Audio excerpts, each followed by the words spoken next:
dan keluarnya secukupnya. Assalamualaikum warahmatullahi wabarakatuh. Nah, tapi tetap Ini tata rias dihukumi suci ya. kaligrafi. Nah, itu balikan yang pertama. Balikan yang kedua, misalkan keluarnya mau sekali kan, terus ada keluar lagi. Nah, itu yang kedua bisa saja membatalkan wudhu dan bisa saja disebut najis. Kenapa bisa mendapatkan membatalkan wudhu? Bukan air maninya yang selalu membatalkan wudhu, tapi dikhawatirkan ada air kencing yang mencampuri air mani, maka wudhunya menjadi batal dan air mani tidak. Bukan yang najisnya, bukan air maninya, tapi apanya? Bagian pengupasan Air kita kencingnya berdoa yang agar mencampuri mudah-mudahan air dikasih kemudahan dan kelancaran. atau head itu kan ada sesuatu yang keluar dari lubang kan yang depan, berarti head kita harus membatalkan wudhu. Asania zawal akli binaumin au ghairihi illa nauma qaidin mumakinin maq'adahu minal ardi. Hal yang kedua yang dapat membatalkan wudhu adalah hilangnya akal. Sebab tidur contohnya, tidurnya seperti ini batal. Ya tidur kita pasti apa? Agolernya.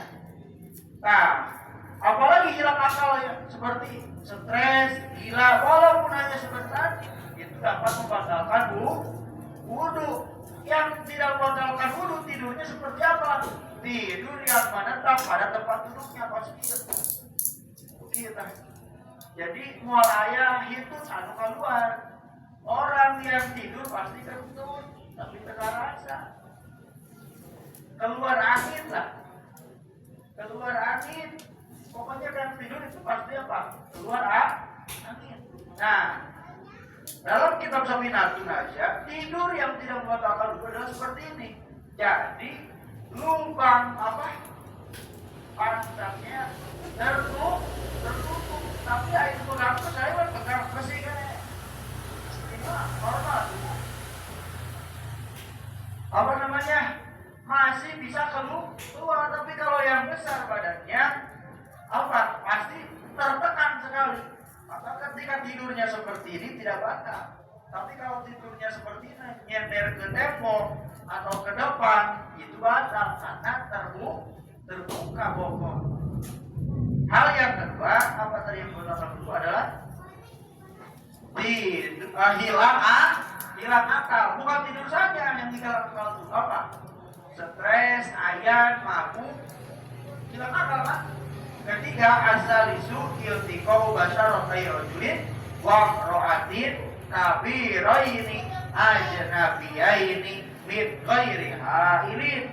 Ketiga hal yang dapat membatalkan wudhu adalah bersentuhannya dua kulit laki-laki dan perempuan yang sudah balik, yang bukan mahram tanpa adanya penghalang.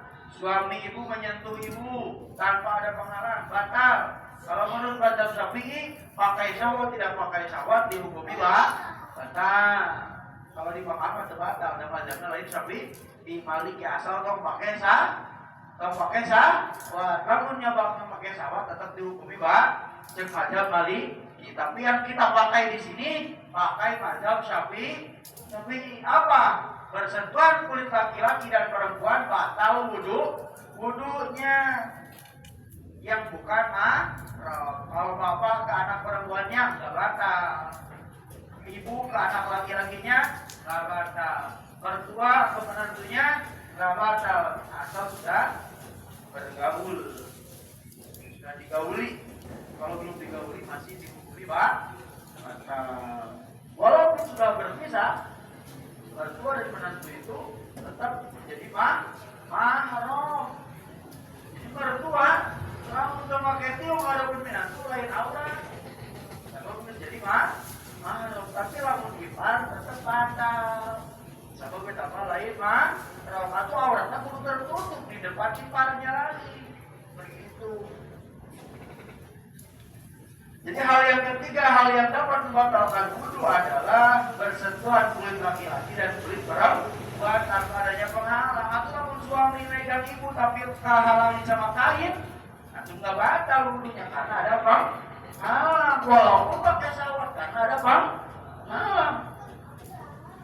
Yang tidak batal kalau memegang rambutnya itu nggak batal. Asal rambut nggak kena kulitnya, dilus terpanjang ini rambutnya, itu batal. Pegang gigi nggak batal lah karena bibirnya. Teknaon jigong itu. Pegang kuku, nah itu nggak batal asal jangan bersentuh terhadap kulit. Nah itu yang nggak batal itu. Teknaonnya kalau itu. Di hal yang ketiga yang dapat membatalkan wudu adalah bersentuhan kulit laki-laki dan perempuan yang bukan tanpa adanya bibi dan ponakan batal. Kalau bibinya bibi asli, bukan bibi menantu, bibi asli dengan ponakan itu nggak batal ya. Tapi kalau bibinya menantu karena nikah dengan pamannya itu dihukumi batal. Kakek itu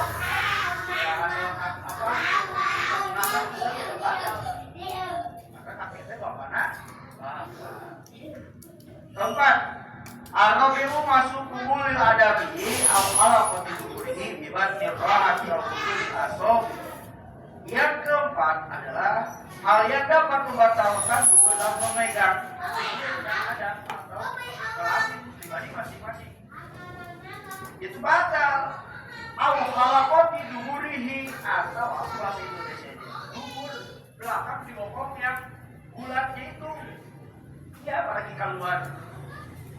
keluar kotoran anak cabang korehan ngomel gedingnya eta batal langsung dicabang bibat nil rohati au butunil asobi dengan dampal telapak tangan atau dampal jari jemari nyawa sorangan batal. Tapi kalau megangnya pakai gampal digasak gitu batal. Kalau laki-laki misalnya dipegang sama laki-laki yang dicontoh, adil pemanggilan atau si A dipegang sama kepunyaan si A dipegang sama sama tangan si B. Si A kepunyaannya dipegang sama si B. Nah, yang batal itu si B-nya, si A yang dipegang nggak batal. Contoh aku ya agak vulgar, tapi ini kan supaya tahu. Contohnya dipegang, yang batal itu yang memegangnya, yang dipegang enggak batal kecuali yang memegangnya perempuan, yang dipegangnya lagi ketama batal. Jadi ada 4 hal yang dapat membatalkan wudu. 1, adanya sesuatu yang keluar dari 2 lubang, yang depan yang belakang kecuali air dalam balikan yang pertama. Yang kedua itu tetap dihukumi batal. Yang batalnya bukan karena air mani mulanya, tapi dikhawatirkan ada air kan. Kedua, yang kedua apa? Hilang dengan sebab tidur atau selain tidur, kecuali tidurnya orang yang menetap pada tempat duduknya. Ketiga, apa ketiga? Bersentuhan antara kulit laki-laki dan perempuan yang sudah balik dan tidak ada penghalang.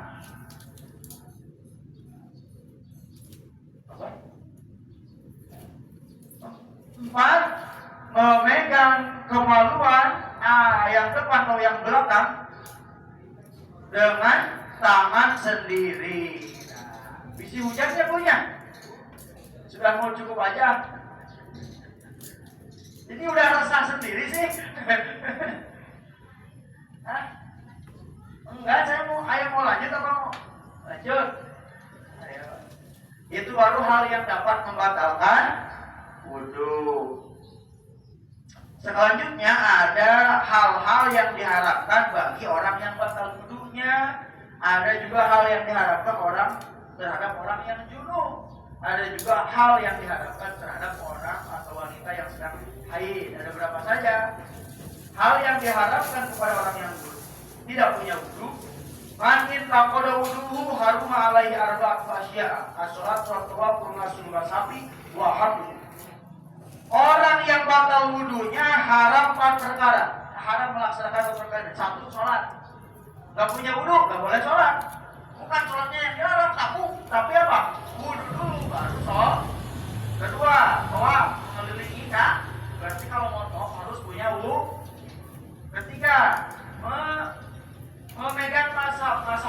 lembaran Al-Quran. Walaupun hanya satu lembar yang dipegang, contohnya. Tetap kalau kita nggak punya wudhu tetap dihukumi tidak boleh, haram dalam perspektif mazhab Syafi'i. Tapi ada yang diperbolehkan supaya terlibat kita ya. Asal niatnya kita jangan niat membawa Al-Quran, niat membawa barang. Misalnya akhirnya Quran goler-goler, orang tuh buka wudhu, kita belum wudhu, mau wudhu kelamaan atau bukan Quran aja lah, apa mazhabnya hanya selembar, takut keinjak, keanginan, buku dan harus disolek-solek, repot. Kita niatnya bawa barang aja, simpan Al-Quran atau lembaran yang tergeletak tersebut di tempat yang sekiranya aman. Itu caranya. Niatnya jangan niat membawa Al-Quran, niat membawa barang saja supaya terrepot. Enak rek kudu jauh dari misalnya, atau rek kudu aduh ini udah pakai bedak sayang 500.000. Contohnya bukan hanya memegang, wahamluhu, membawanya haram. Tapi ingat, memegang dan membawanya kita tidak diperbolehkan kalau kita nggak punya wudhu. Tapi kalau dalam keadaan darurat tetap diperbolehkan.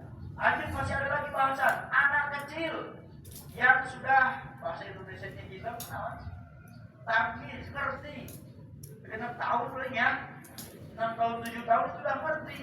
Tapi kalau dalam soal wudhu dia belum paham mungkin ya, belum bisa sempurna.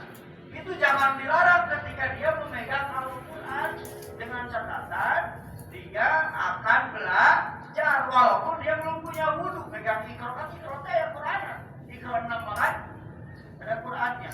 Jangan dilarang kalau dia memang niatnya belajar, biarkan saja. Kalau dia tidak niat belajar, ikrokan disolehkan di kafalan berat. Anak kecil jangan dilarang. Kalau yang sudah ngerti jangan dilarang megang Al-Quran kalau dia niatnya buat belajar. Jadi itu kudu riwo ya. Udah penting goreng lagi. Kudu lagi kecepak doang kan. Nah, 4 perkara yang diharap dilakukan ketika kita tidak punya wudhu. 1. Sholat. 2. Memegang mazhab. 2. Tawaf. 3. Memegang mazhab. 4. Membawa. Kalau dalam kitab itu dia hatta kais otaknya atau petinya, kurangnya lalu di wadahannya kurang lebih tasbih. Masa rumah kalau di kasut ke atas. Aku orang bawa Quran di meja rotan, orang kita bawa Quran tapi megang tas. Itu pun sama apa? Enggak boleh. Bagaimana? Itu kalau selagi Al-Qurannya tidak ada di dalam. Terus gimana kalau HP ini ada aplikasi di bawah WC aja? Itu masalah, asal mulai dibuka aplikasi Al-Qurannya, bawa KWC dibuka aplikasi Quran, gimana?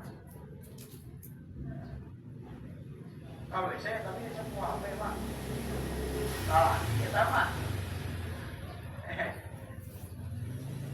KWC mau HP, mau kopi, mau rokok, salah lagi kebiasaan. Iya, bagian pengupasan telah selesai. Kenapa dilawan di WC, bawa HP, tapi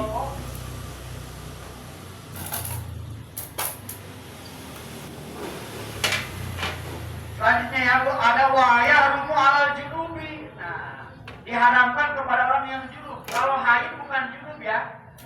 Kalau junub itu 2. 1 habis bersetubuh, 2 karena keluar air dikatakan habis bersetubuh atau keluar sendiri lah. Mimpi kalau anak muda mah ya mimpi. Sepertinya mimpi mantan bersetubuh ya, mimpi sholat duaan, saya jadi imam, dia jadi mayitnya lah.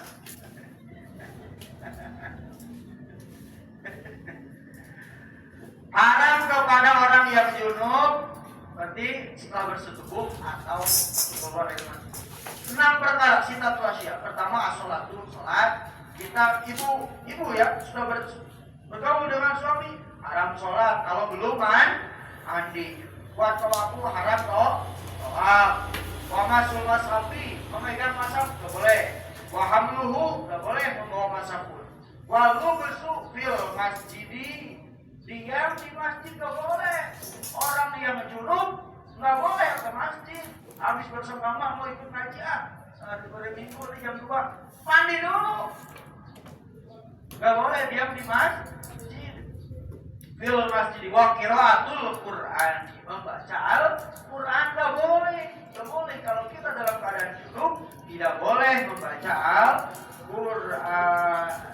Jadi kudu mandi heula.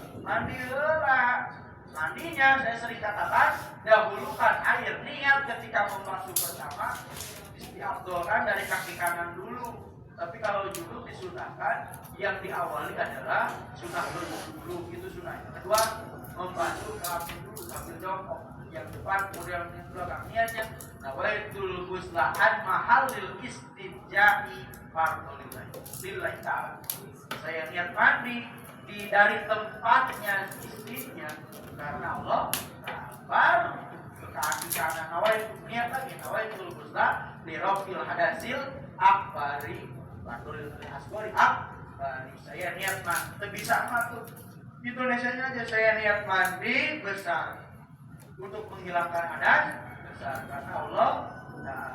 Dahulukan air semuanya sudah menyeluruh ke seluruh anggota tubuh. Yakin kukunya sudah tidak ada kotoran lagi, kuku kaki, kuku tangan, lubang-lubang semuanya sudah terselubungi oleh air. Barulah kita menggunakan sampo, sabun, sikat gigi, bercuci muka dan yang lainnya baru. Lanjut satu lagi ya, layar rumu bil haid, haram dengan sebab haid. Asyaratu asya'a 10 perkara. Yang 6 yang tadi sudah dibahas. Sholat, tawaf, memegang mazhab Al-Quran, membawa mazhab Al-Quran, berdiam diri di masjid, membaca Al-Quran, itu sama. Seperti apa? Sama diharamkan bagi orang yang haid. Ditambah lagi orang yang haid, puasamu haram puasa, tapi wajib diqom. Watolaku, wanita yang sedang haid tidak boleh diceraikan, haram. Repot nanti itu masa idahnya. Kan masa idah orang Ya, itu apa? ya, 3 kali, bukan 3 bulan. 3 kali sucian. Alhamdulillah. Wah, lamun suci sirahin ke 15 Mudah-mudahan video ini bisa bermanfaat. Kalau suci dari Dan haid mohon dukungannya channel Melawati, jangan lupa like, subscribe, komen, dan share sebanyak-banyaknya. Saya ucapkan banyak